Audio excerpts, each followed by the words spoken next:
Prime Minister, it's been about a year since the border crisis erupted. The ceasefire is holding up. Thailand has halted discussions on the border issues as Cambodia sought UN talks on the maritime dispute. What is being done? What efforts are being made to restart border talks? Thanks, Avril. I think it's 1 year since we start the fighting, and also about 7 months after the second ceasefire, 27th October. You're right, the ceasefire is halt. Also, it's remained fragile because troops, thousands of troops, are still stationed face to face along the border. There's no yet the measure for de-escalations on the troop, with regard to troop.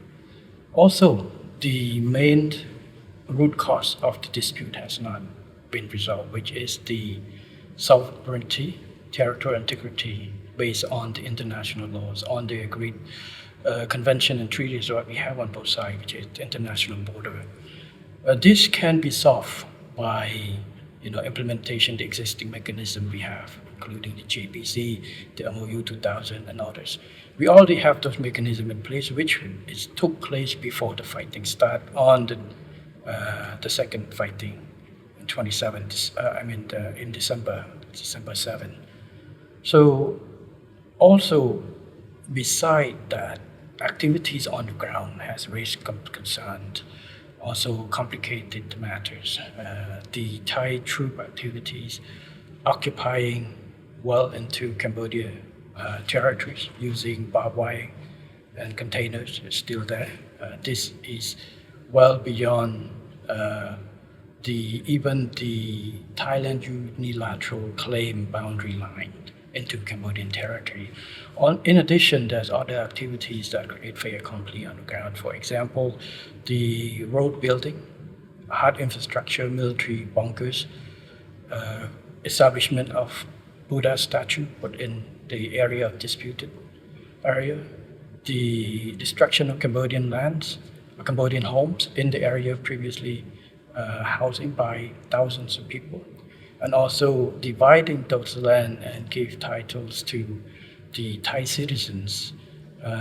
All of this done within this 7 months before the demarcation process, which also agreed in the joint statement that the demarcations by JBC is the one that count for,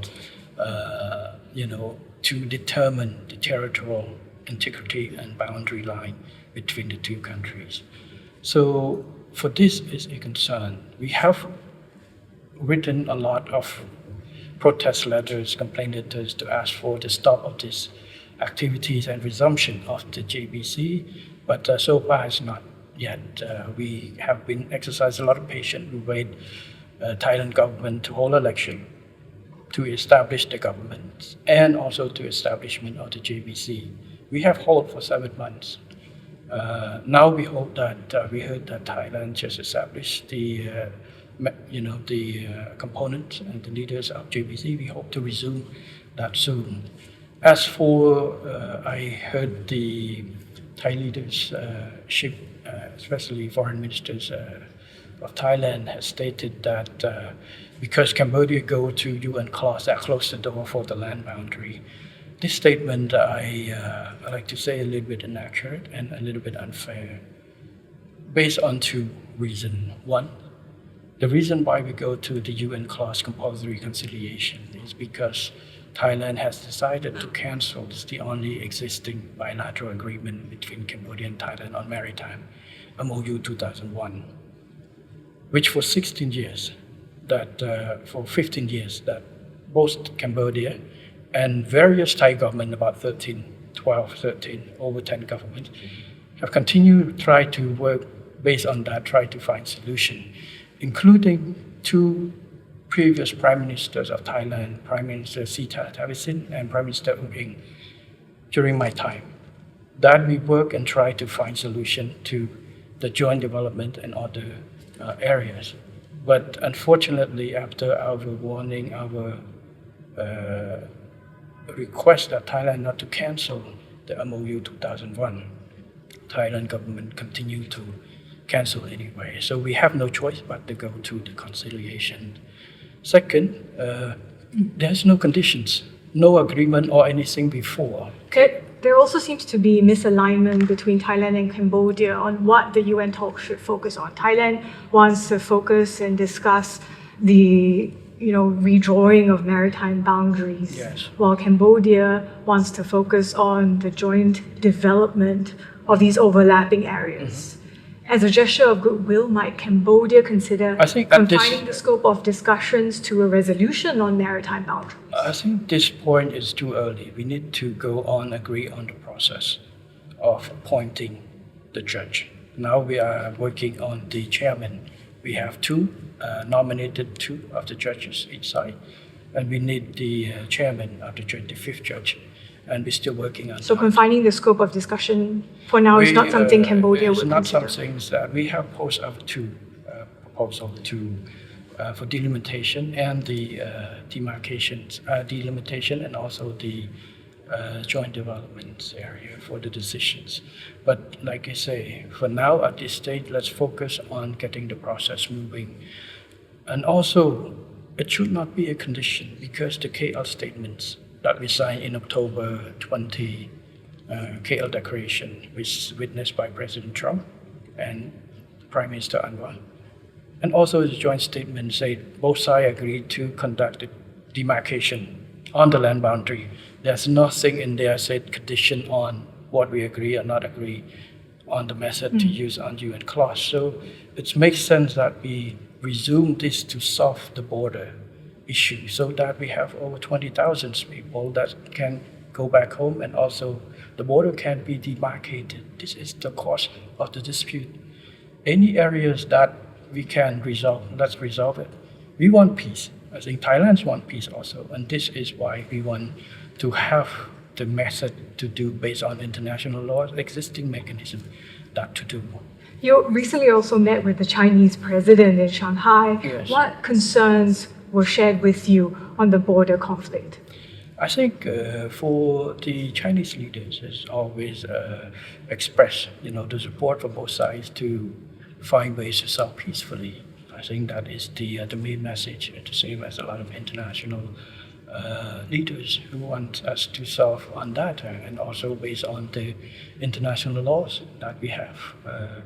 Because if we don't follow the international law, we don't follow the rule-based order, how are we going to be acting as nations under the roof of United Nations, conflict resolutions? This is a position of Cambodia. What role do you see China playing in perhaps helping to resolve the border dispute? I think China has played a very active role from the beginning, joining the US and also Malaysia in the first ceasefire on 28th of July, and also has organized some informal meeting between our ministers of foreign affairs and Thai counterpart. The latest one is the Fujian Consensus, all about finding ways to build a confident building measures to de-escalate the issues. So I think China can play a role in that also. The foreign ministers, the defense ministers, they've met their Chinese counterparts. How did that meeting come about? Who initiated the 2+2 meeting? I think that's on the agreement that we had with China. This is bilateral matters. Was it something that was initiated by Beijing? The last visit by President Xi Jinping to Cambodia last year also take the ways to improve our operations. So that is another measure to step forward. And next year is going to be 3+3, adding the Ministry of Interior and the Ministry of Public Security, I believe, in China. So that to improve cooperation in diplomatic, in defense and security. How useful are you finding those mechanisms of discussions? I think it's to increase the focus on the area of priority. I think there's nothing wrong about it. There's always, it's to show that the emphasis to strengthen the focus on certain areas. I think this is a plus for both countries. We have this arrangement with Laos, with Vietnam, and others. And Cambodia also recently took delivery of Chinese tanks as well as smaller Chinese warships. What is Cambodia looking at in terms of procurement going forward? I think defense capabilities improvement is just part of any country's. We have worked with China for a long time, and this is the old agreements that we have just delivered this year. We have going to have exercises with China for just like an annual exercises and others, and also training engagement with China, the same as we have with US, with Vietnam, with other countries. We have bilateral agreement, bilateral cooperation with various countries. You also recently met with the FBI Director, Kash Patel. That's correct. Can you share more details on the pledges to expand cooperation? What does that entail? The cooperation between Cambodian security agencies, especially the National Police with the FBI, has been, for decades. We have worked together on counter narcotic, counter human trafficking. Now with the new threat from online scams, cybersecurity, it's a scope that we have to work together because the nature of crime now is cross-border. They're leveraging on technologies and others. So this requires that Cambodia work with our international partners, including the FBI, to increase cooperation and tackle the common issues. Does that include on intelligence sharing, greater cooperation on that as well? Yes, for security, in order to tackle on certain criminal network, you need to share intelligence, so information. It's the same, it's different terms you use. It's the information or intelligence, it's up to you, but it's the information sharing, the cooperation that build trust and also allow countries to work effectively together to tackle. I said it's cross-border. It's cross-border is mean one in Cambodia and one in the other countries. We have to deal with both organizations in order to eliminate this more effectively. So this is what our discussion is about. Cambodia works with the US. It also works with the Chinese on these issues. Do you think the US and Chinese have to work more closely together? Because to your point, this is a transnational issue that no one country can solve alone. Yes. Of course, President Xi Jinping, President Trump just met. Secretary Rubio is in Beijing talking to Foreign Minister Wang Yi to organize presidency visit to the US. These are bilateral cooperation. Both countries already have. In international realm, yes, it's going to have to be a cooperation, multinational cooperation, including the US and China. We're going to host the international conference on online scam.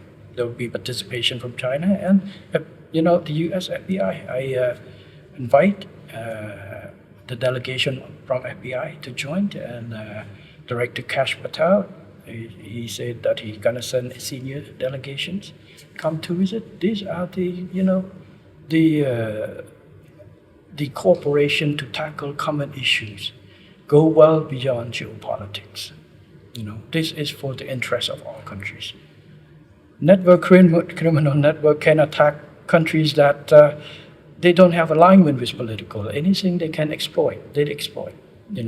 They can attack both US and China at the same time for the benefit of money from scam operation or drug operation. So I see all this cooperation doesn't have to be confined within or be a hostage to an area of what we call geopolitics. Sometimes it's too overblown when we focus on the negativities. But overall, the positive relationship between even the main, China and the US has existed for a long in multiple channels, and this is also spread back to other countries. All the countries in ASEAN has diplomatic relationship with both countries. I was in China last week talking to Chinese leadership, including President Xi Jinping, Prime Minister Li Qiang, about cooperation, state-to-state cooperation, and also talk to business in China, Chinese investors, to bring cooperation here. Yesterday, I met Director Kash Patel for security cooperation with US, and also US ASEAN Business Council visit me, talking about opportunities for cooperation for US business Cambodia. So if you see, this action, it showed that Cambodia does not have to be a place where zero-sum practice in the international relations happen. It's a win-win. We work with both US and China to improve our collective benefit, security, defense, business, investments for the benefit of our countries. And this is a win-win that Cambodia as a country, we don't choose, to be friend with one and enemy with another. We enemy with no one and to friend with all. We choose independent, neutral policies for the benefit of, and our engagement with any country is for our mutual benefit. You talk about how these criminal groups are becoming more sophisticated. A UN report shows that now they're even acting like corporates, that they're using, for example, in the Southeast Asian region, some of these criminal groups, concessions within special economic zones to operate. And Cambodia has dozens of such zones. What is Cambodia doing to ensure that such zones are not being used to facilitate criminal activity? Yes, we have learned from experience from other countries. We have, I give strict instruction to our security agencies, work with local government, working with agencies in charge of the SEZ to make sure that no SEZ has been used. If any SEZ is found to be covering for criminal scam, they will be liable just to the law, just as any others. So far, we don't have any evidence on those. We're very careful on this matter. So a lot of SEZ in Cambodia is a platform and the area for attract foreign direct investment in multiple sectors.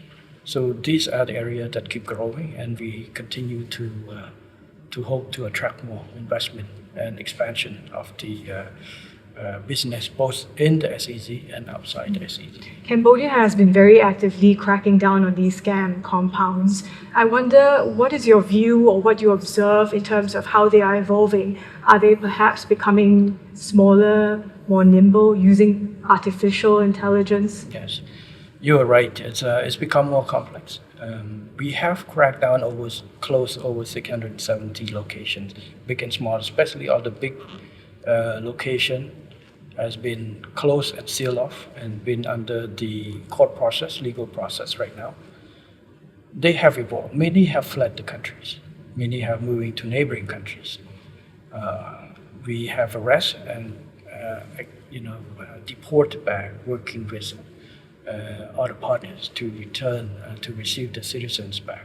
But still, there are some still remaining. It's become very smaller cell group.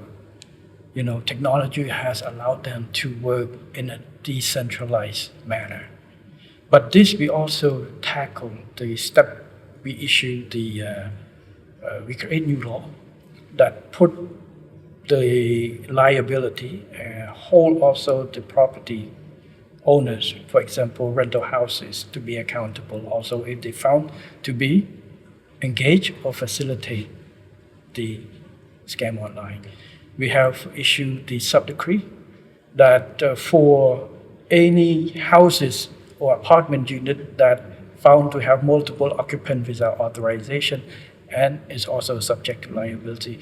And also we work with local government and public to give us information to try to crack down. It's more complex than the centralized location. But we will be committed, and we are committed to continue to crack down on this. And we have seen the result. We will make Cambodia become an area that's not easy or worth to stay for scam online. This is what our commitment, and we will continue to do so. To your point, this illicit wealth has been channeled into the real estate construction sectors, and what you have alluded to in previous conversations, the black economy. how worried are you that there are some within Cambodia that might not want to see the issue of scams going away? Well, it's what they want is one thing. What the government need to do is the other. It's our obligations. If you ask people what they want, a million people have different needs. But they have to conform to a law, conform to a legal basis.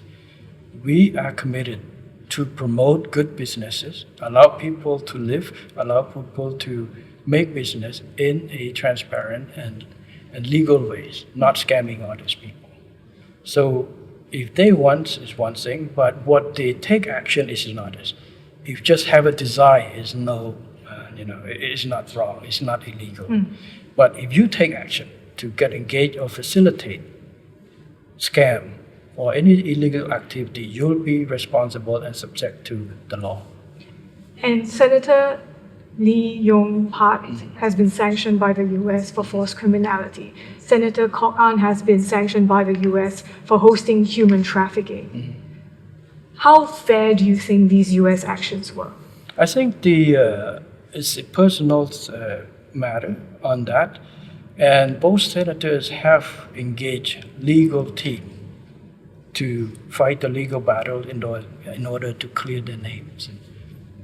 You're saying that Cambodia remains committed to fighting this issue of scams. Yes. So how far is it going to go in taking action against elites that are being linked to criminal activity or scams? We have taken action against a number of officials. For example, we had removed 3-star general, 2-star general, 1-star general that found to have evidence that found to link with that.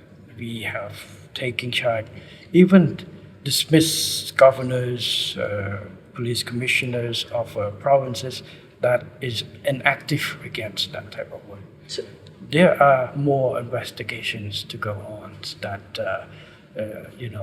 we are dealing with this. So would you say that the US action, would you care to weigh in on whether you think it was fair action? It's a matter, we'll see the result after the court or the defense team will define. It's not me, it's not the court. It's the evidence of the US government that plays on, and it's the defendant who have, due process that hire the lawyers to go and try to defend on that. For me, the government, we have trying to find whatever the evidence we have that to make an assumptions. But for this case, I cannot comment who's right and who's wrong, because it's still now, the two senators say it's unfair. We don't know what the list is put on, the sanctions put on. So the legal team has the challenge. So even the U.S. court who take up this court probably is not yet know who's right, who's wrong, until after hearing the evidence from both sides, if they were to take the court. We have other government officials that also pursue. It's a due process. It's their right, that just because they have a prosecution, they need to have the rights to defense. For me to say who's right and who's wrong at this time without all the result of investigations.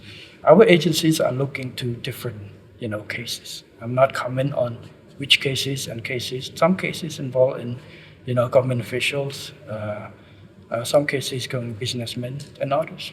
We have take action against Oknyas and a few others that we found to have this evidence, especially when we work with our partners, the FBIs, that have evidence and others. So this is what that I can respond to you.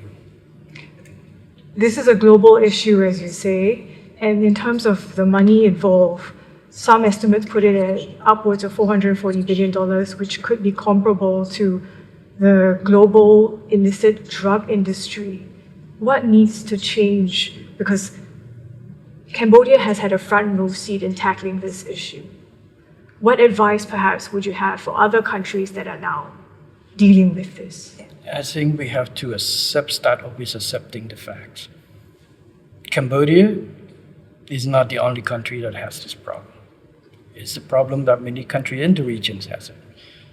For example, our neighboring countries has it. So our neighbors that say Cambodia is defrauding their nationalities. In fact, it's their nationalities who come to Cambodia and attack using a scam platform to attack the citizen at home. So many of that have returned back. They will, I don't know if they go back and change their mind or they still do it because technology allowed them to do back home. So, like I say, first we have to accept. Any countries that want to deal with this effectively have to accept that we have the problem. Cambodia has accepted that, and we have taken measures. We're taking measures since last term, last governments, and until now. And now we taking a really step up the effort, starting up from accepting the problem and taking concrete measures to deal with it. We have taken concrete measures, we have implemented new laws, we have taken actions, and also have to accept that it is a regional issue, that we need cooperation. That's why we work. So for us, for Cambodia, this is the experience. We admitted that we have it, although we're not the only one who have it. In the past, somehow last year, we were a little bit being scapegoat, but we not just say it's unfair, but we say if that's the issue, we have to deal with it. And that's what we did. We have to work with our partners in order to deal with it. It's not a blame game. It is the fact that we cannot tackle this alone. It's a multi-billion-dollar business.